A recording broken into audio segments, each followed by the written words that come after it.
Rema hari ini, Yakobus 1 ayat 21.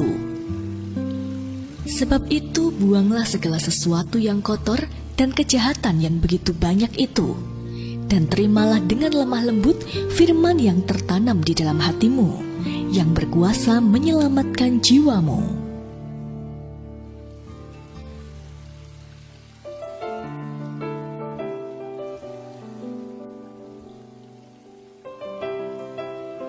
Jika kita perhatikan, kita cukup sering melihat tanaman-tanaman liar tumbuh di mana saja, seperti di halaman, dalam pot bunga, di pinggir parit, bahkan tembok luar rumah kita. Tanaman-tanaman itu tumbuh begitu saja, tanpa kita pernah tahu tanaman apa yang akan muncul dan kapan benih itu jatuh di sana. Setelah tanaman itu tumbuh besar, barulah kita bisa mengidentifikasi jenis tanaman tersebut. Rosa pun awalnya tidak menyadari adanya serumpun kecil tanaman yang tumbuh tepat di samping pagar rumahnya. Saat melihat dan hendak mencabutnya, Rosa tertarik dengan bentuk daunnya yang unik. Lalu ia memutuskan untuk membiarkannya terlebih dahulu. Hanya kurang dari seminggu, tanaman itu membesar dengan cepat. Rosa menyangka itu sejenis sawi, tetapi tetangganya berkata bukan. Karena merasa penasaran, Rosa pun membiarkan tanaman itu tumbuh dengan sendirinya. Bunga kuning dengan sulur-sulur panjang bermunculan seiring tanaman itu bertambah besar dan tinggi. Ketika Rosa merasa sudah terlalu rimbun dan hendak mencabutnya, ternyata akarnya sudah menjebol tepi pagar dan membuat temboknya retak. Diperlukan usaha dan tenaga yang tidak sedikit sampai tanaman itu berhasil dicabut dan dibersihkan. Seperti tanaman pengganggu dan semak belukar yang tumbuh tanpa diundang, begitu pula dengan godaan dari si iblis yang senantiasa ada di sekitar kita. Baik itu melalui uang, jabatan, kenyamanan, kenikmatan duniawi, dan masih banyak lagi.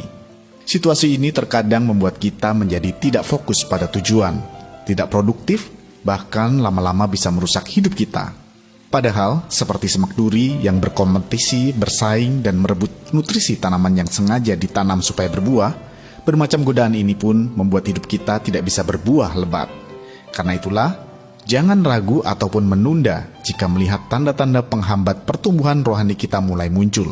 Segera cabut dan singkirkan dengan mengurangi hal-hal yang tidak perlu dan tidak berguna. Maka hidup kita akan berbuah lebih lebat bagi kerajaan surga.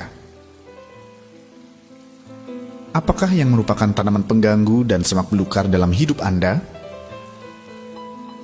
Bagaimana hal-hal yang Anda sebut di atas menghalangi hidup Anda untuk berbuah lebat?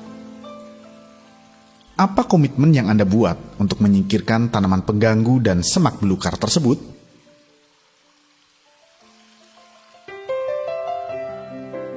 Tuhan Yesus, ampuni kami jika kami masih saja membiarkan hal-hal yang membuat hidup kami menjadi tidak produktif. Tolong kami Tuhan untuk menyingkirkan semua yang mengganggu dan menghalangi pertumbuhan kami, sehingga hidup kami memberikan buah yang lebat untuk kerajaan-Mu. Terima kasih Tuhan, di dalam nama Tuhan Yesus kami berdoa. Amin. Supaya berbuah lebat, semua tanaman pengganggu dan semak belukar harus disingkirkan.